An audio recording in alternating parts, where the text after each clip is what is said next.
Seguimos con problemas de hidroestática.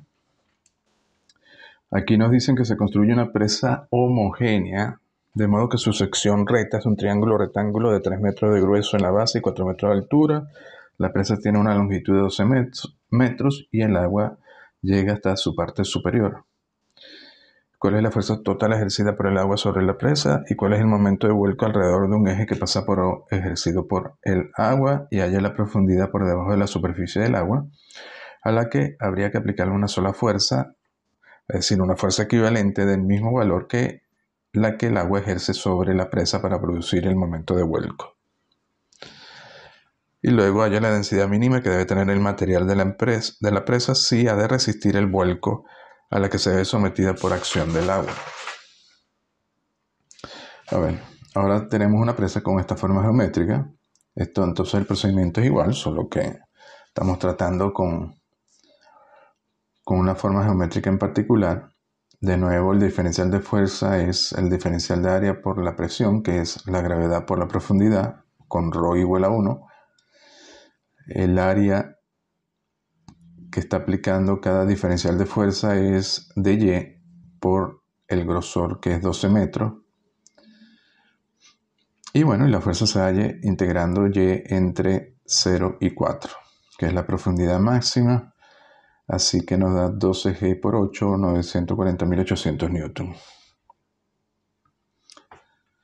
Para la fuerza equivalente, el torque alrededor del punto O que nos dicen, fíjense que tenemos cada una de las fuerzas aplicadas, que aumenta con la profundidad, y eso produce un par de torque alrededor del punto O que trata de volcar la presa a este triángulo, ¿no?, que gira alrededor de este punto. Bueno, hacemos lo mismo aquí para hallar el diferencial de torque. Necesitamos el diferencial de fuerza por el brazo de la fuerza. Diferencial de fuerza sería aquí aplicada a una altura, a una profundidad y. Y el brazo sería entonces la distancia que hay de este punto a este punto O. Sería, si aplicamos aquí la fuerza, el brazo sería de aquí a acá. Sería perpendicular a DF hasta O. Si esto es Y, esta altura entonces sería H menos Y o 4 menos Y, que sería el brazo de la fuerza. Diferencial de torque entonces dF4 por menos Y. Esto lo desarrollan y luego integran entre Y igual a 0 a Y igual a 4 metros. Y le da el torque total de 1.254.000 Nm. Para el Y equivalente, recuerde que igualamos este torque, que es la sumatoria de los torques externos, a la fuerza equivalente de 940.800 por el brazo de la fuerza, de esa fuerza equivalente, que va a ser igual 4 menos Y equivalentes. Aquí sustituimos Y por la altura equivalente, donde está aplicada esa fuerza equivalente. Y ya podemos despejar Y equivalente y nos da 267 metros por debajo de la superficie del agua. Luego, el peso que hace falta. El peso de la presa debe ser igual o mayor a la fuerza total ejercida por el agua. Por supuesto, trabajamos con la fuerza equivalente del agua. Eso está aplicada a una altura desde la superficie de 267 y tenemos entonces el peso de la presa, que lo tomamos medidos desde su centro de masa C. Tenemos su peso mg y el punto O sería este. Entonces, ¿qué tenemos que comparar? Bueno, tenemos dos fuerzas que producen vuelco sobre la presa. La fuerza equivalente que haría que esto volcara en el sentido de las agujas del reloj, pero el peso haría entonces que volcara en sentido contrario a las agujas del reloj. Entonces, para que no vuelque, este peso debe ser mayor o igual que el torque que ocasiona esta fuerza equivalente. Entonces tenemos que hallar el torque del peso, es decir, masa por gravedad por el brazo de este torque, que sería la distancia que hay de la fuerza de aplicación mg del centro de masa al punto, esta distancia x del centro de masa. Básicamente tenemos que hallar esta distancia del centro de masa. Para hallar eso, usamos el concepto que habíamos utilizado anteriormente para el centro de masa. Esta distancia del centro de masa, bueno, realmente esta distancia sería desde aquí, desde x igual a 0 al centro de masa, dividido entre el área total, va a ser la integral de x diferencial de área, ¿no? Es decir, cada diferencial de área lo multiplicamos por su distancia x, lo integramos y eso nos daría entonces la distancia desde acá dividido entre el área total. dA, evidentemente, si tomamos aquí una distancia de x, esta sería dx y la altura sería y, así que dA es directamente dx por y, pero y en este caso tiene una forma geométrica, pues una línea recta de ecuación 4/3, 3 menos x. Entonces sustituimos este y aquí en la fórmula e integramos entre 0 y 3, x entre 0 y 3. Eso nos va a dar un metro medido desde aquí, pero medido desde el punto O, que está aquí, que era lo que nos interesaba, sería 3 menos 1, 2 metros. Y ahora que tenemos esto, ya podemos calcular el torque del peso, 2 por mg, y podemos despejar la masa, equivalente sería 64.000 kilogramos. Y la densidad que hace falta, bueno, si esto tiene una forma triangular, sería la base por la profundidad, que es 12, por la densidad. Un triángulo, entonces el área sería un medio de la base por la altura, y de aquí despejamos la densidad y nos da 889 kilogramos por metro cúbico. De hecho es menor que la del agua. Bueno, vamos en este otro problema. Nos dicen que haya la relación entre las presiones PA, PB y PC para un prisma pequeño de sección triangular con un ángulo recto aquí y espesor unidad si el fluido se encuentra en reposo.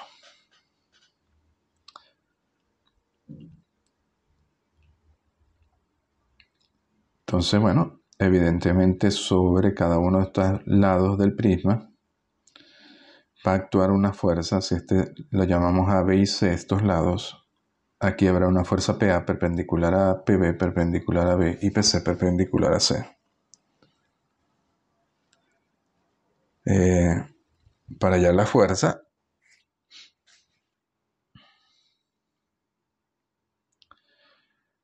por ejemplo, la sumatoria de las fuerzas en la dirección vertical. Tenemos el lado C aquí, por ejemplo, y tenemos la presión PC. Lo que nos interesa es esta componente vertical de PC, que va a actuar verticalmente sobre este lado C. Es decir, PC por el seno de este, si esto es tita, esto es 90 menos tita. Así que PC por el seno de este 90 menos tita nos da esta componente vertical. Y esto es igual a PC coseno de tita. Así que cuando hagamos la sumatoria de las fuerzas verticales, tenemos para el lado C, PC coseno de tita por C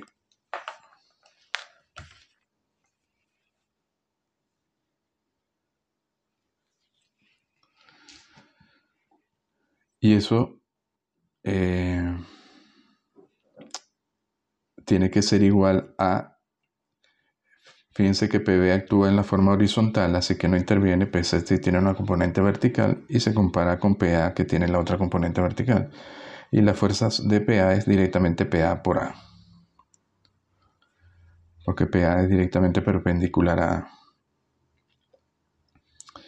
La sumatoria de las fuerzas en X igual, vemos, esta no tiene componente X, esta sí. En este caso sería PC seno de tita y se compara con PB por B.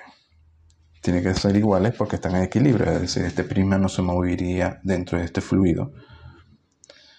Luego de 1 tenemos PA igual a PC por C entre A coseno de tita. De la geometría es evidente que C coseno de tita es A. Si sustituimos aquí ya nos da una relación PC igual a PA. Igual de 2, despejamos aquí PB. Y como C coseno de tita es B, nos da directamente PC es igual a PB. Y de estas dos ecuaciones vemos que PA es igual a PB es igual a PC. Es decir, la presión es la misma en todas las direcciones, que era lo que uno podría esperar. De hecho, este triángulo se puede hacer tan pequeño como se quiera, así que en cualquier punto la presión en todas las direcciones van a ser iguales. A ver, en este nos dicen que para determinar la densidad de un sólido irregular, este sólido irregular, se determina el peso MA que hace falta para equilibrarlo en una balanza de brazos iguales en el aire, ¿no? Usamos una balanza de brazos iguales, todos los brazos son iguales. Vemos qué más hace falta para equilibrar esta otra M y despreciando el efecto de las fuerzas ascendentes del aire. Cuando el objeto se cuelga de un hilo ligero, en este caso, y se sumerge en un líquido de densidad ρf, aquí se supone que está dentro de un líquido de densidad ρf, está sumergido y se necesita ahora un peso adicional de masa ml. Ahora ya no se necesita ma, sino ml para equilibrarlo. Como el peso está sometido a la fuerza ascensional por el fluido, esa fuerza de ascenso sabemos que va a ser la densidad del líquido por el volumen desplazado, que es el volumen del objeto, que es B, por la gravedad. A ver, este objeto tiene masa M y volumen B. Aquí tenemos dos ecuaciones, uno de este lado y otro de este lado, de estos dos experimentos. Aquí nos dice que MA por G es igual a MG, es decir, MA igual a M. Y de este lado tenemos ML por G, tiene que ser igual a MG, que es el peso del objeto, menos la fuerza de ascensión porque está sumergida. A ver, aquí tendríamos MG y aquí tendríamos FY. Bueno, si ves el volumen del sólido irregular, es evidente que ML compensa la fuerza ascensional del sólido irregular en el fluido ρf. De aquí tenemos MG es igual a ML por G más FY. FY era ρfB por G. Y de aquí sacamos la relación que la masa M tiene que ser ML más ρf por B. Pero sabemos que la densidad del objeto se mide como su masa entre su volumen. Así que el volumen se puede expresar como la masa entre su densidad. Y de esta ecuación habíamos visto que M es también MA. Por tanto, sustituimos todo en 3. M es MA, ML ρf por B. Donde M lo hemos sustituido por MA. Y de aquí podemos despejar ρ, que queda en función de ρf, MA y ML, que son conocidos.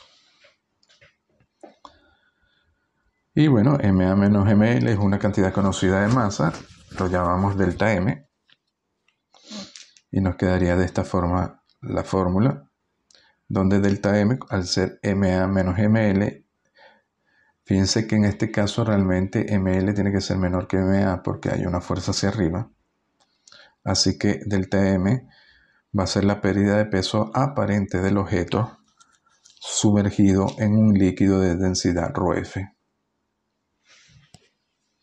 Porque inicialmente nos había dado ML y luego nos da ML, así que la diferencia es una pérdida de peso aparente.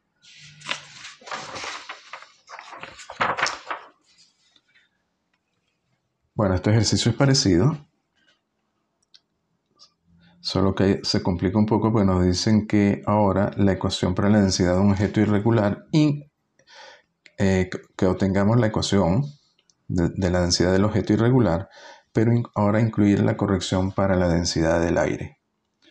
Sugerencia: si la ecuación es correcta, la ecuación deberá reducirse a la ecuación anterior cuando la densidad del aire es 0. Bueno, tenemos los dos experimentos, solo que hay que corregir para la densidad del aire. Tenemos el objeto MA con volumen B sub A, M con volumen B. Así que tenemos, para corregir, simplemente tenemos, como esto está sumergido, está rodeado de aire, es como si estuviera sumergido en un fluido de aire, y por tanto eso genera una fuerza de ascensión, que es la densidad del aire por el volumen del objeto desplazado por la gravedad. Igual de este lado, la densidad del aire por el volumen por la gravedad. Entonces estas dos ecuaciones, el empuje del aire sobre ma, el empuje del aire sobre b. Igualamos estas dos porque están en equilibrio y hallamos una relación para m. En el segundo experimento hacemos lo mismo. Ahora tenemos ml con un volumen B sub L, así que aquí tenemos mlg menos la corrección por el aire, ρA B sub Lg.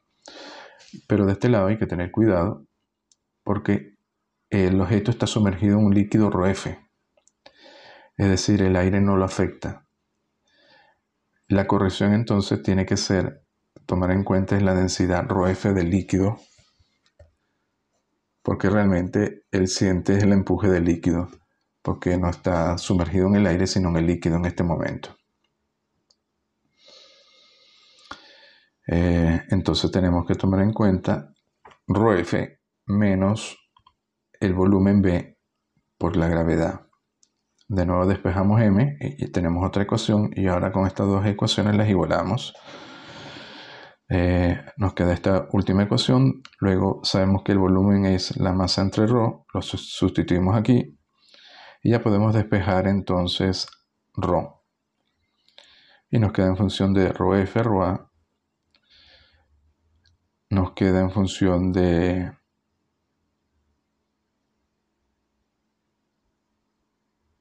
la masa de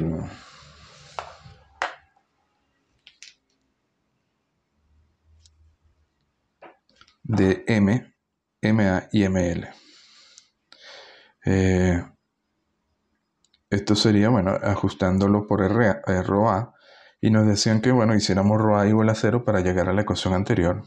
Si hacemos ρA igual a 0, M termina siendo MA. M termina siendo MA.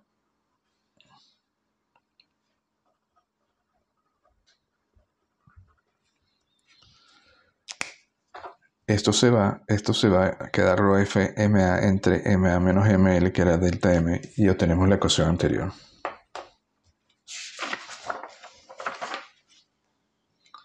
A ver, en este otro ejercicio nos dicen cuánto trabajo debería realizar para hundir un cubo de madera de 50 kilogramos y un volumen de 1 metro cúbico hasta el fondo de un estanque de agua de 2 metros de profundidad. Bueno, es 1 metro cúbico. Una vez que se sumerge, tenemos las componentes de la fuerza que actúan sobre su centro de masa, es el esfuerzo y la fuerza de ascensión Fy.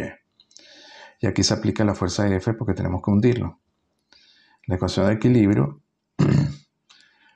si la aceleración fuera 0, si estuviera estático o se hunde con velocidad constante, sería F hacia abajo más mg menos Fy igual a 0. O F es igual a Fy menos mg. Fy es la fuerza de flotación o de ascensión, ascensional, ¿no? Que era el volumen sumergido. Esto sería el volumen sumergido, que es una función de la profundidad a la cual está, varía con Y, medido desde la superficie por la densidad del agua por G.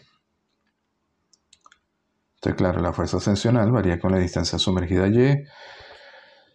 Hay que tomar en cuenta que inicialmente el bloque flota y se sumerge a una distancia delta Y, por sí mismo, por su propio peso.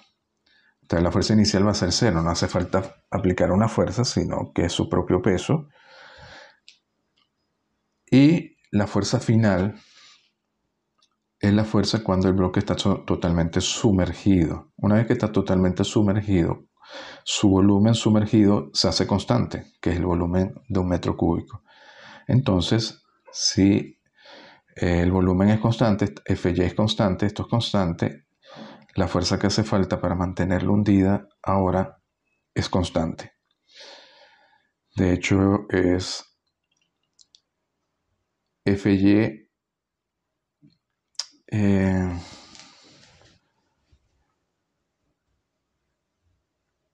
cuando está sumergido 1 metro, es decir, cuando este lado está totalmente sumergido, menos el peso que es mg.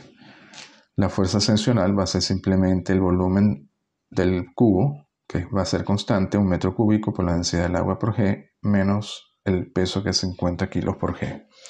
Es decir, esa fuerza va a ser constante a 950 G. La masa del cubo, recuerden que era 50 kilogramos. Ahora vamos a calcular cuánto se hunde inicialmente por su propio peso, sin aplicar ninguna fuerza F. Esto era muy sencillo. Como esto es un sólido regular, era simplemente este lado de 1 metro por la relación entre la densidad de la madera y la densidad del agua. Aquí nos dicen que es una madera liviana de 50 kilos por metro cúbico, comparado con los 1000 kilos del agua. Esto se hundiría 0,05 metros, 5 centímetros. Entonces, a partir de estos 5 centímetros debemos realizar trabajo para hundir el bloque de madera. Y lo que tenemos que hundirlo es hasta aplicar una fuerza que va a ir variando hasta que se esté justo en el borde, y tenemos que sumergirlo. Ya está sumergido 5 centímetros, ahora tenemos que sumergir otros 95 para que todo este lado quede sumergido, que sería este caso de aquí, ¿no? Luego la fuerza requerida va a variar con Y.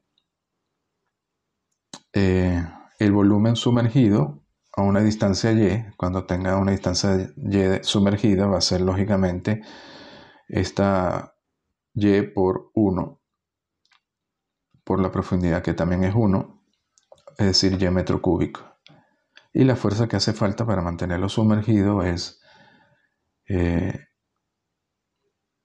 la densidad, que es 1000, por la gravedad, por el volumen, que es Y, menos 50 G. Esto sale de la... Recuerden que hay menos 50 G porque el peso ya contribuye a hundirlo. Solo que hay que aportarle una fuerza adicional, que es la diferencia entre estos dos términos. Entonces tenemos la fuerza que varía con Y, es esta fórmula, varía aquí con Y. Y Y hay que tomar en cuenta que va entre 5 centímetros y 1 metro en esta situación. Así que el trabajo lo vamos a hallar, como la fuerza es vertical, el desplazamiento también es vertical, el diferencial de trabajo es Fy de Y, y el trabajo entonces se integra esto, integrando Y entre 0,05 y 1 metro. Si hacen esto, muy sencillo, hallan el primer trabajo. Y luego, de aquí hasta el fondo, fíjense que todavía queda 1 metro para hundirlo. Habíamos dicho que una vez que está todo sumergido, la fuerza es constante, y era 950 G. Por tanto, al ser la fuerza constante, el segundo trabajo que hace falta va a ser 950 por la distancia que hay que sumergirlo, que queda 1 metro por sumergir. Por tanto, va a ser 950 G por 1. 950 G, y el trabajo total entonces es la suma de este más este. 1401 G o 13.732 Nm.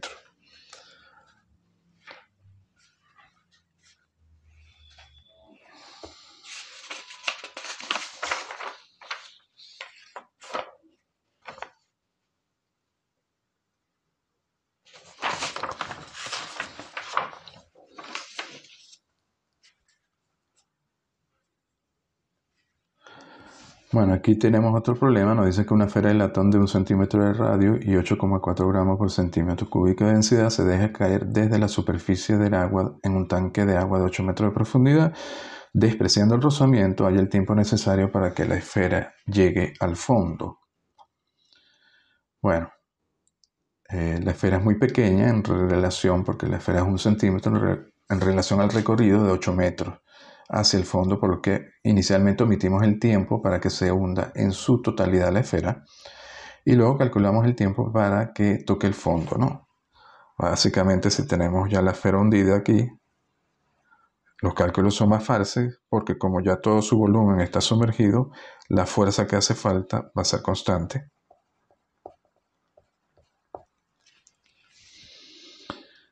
El recorrido que tiene que realizar para que toque el fondo va a ser de 8 metros menos esos 2 centímetros, porque esto tiene 2 centímetros aquí, hasta los 8 metros. Así que el recorrido de aquí hasta el fondo es 8 menos 2 centímetros, 798 metros. Y una vez sumergida, la esfera va a experimentar una fuerza neta ascendente constante. La fuerza que tenemos que aplicar va a ser el peso menos la fuerza ascendente. mg menos el volumen de la esfera por la densidad del líquido por la gravedad. B es el volumen de la esfera, m sería la masa de la esfera. Bueno, el volumen es 4/3 de pi por el radio cúbico. La masa por la gravedad es el volumen por la gravedad, el volumen por la densidad por la gravedad, y la densidad nos los dan. Así que tenemos F constante, así que la aceleración es constante y descendente. Entonces tenemos un caso uniformemente acelerado.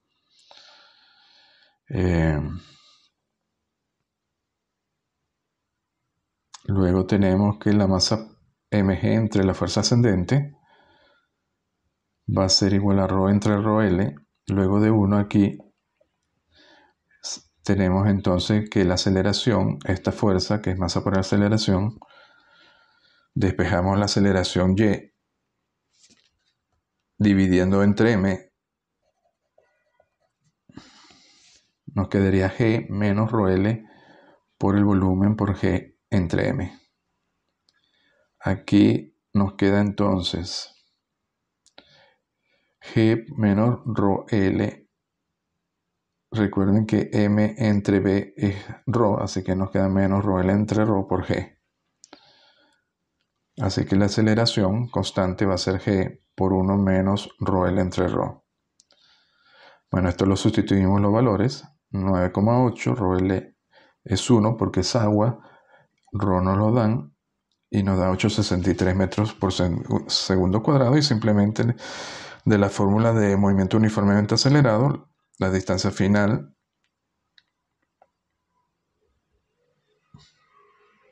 es la distancia inicial por la velocidad inicial por el tiempo, que es 0, porque parte también, suponemos que esto, una vez que es un día, tiene velocidad 0,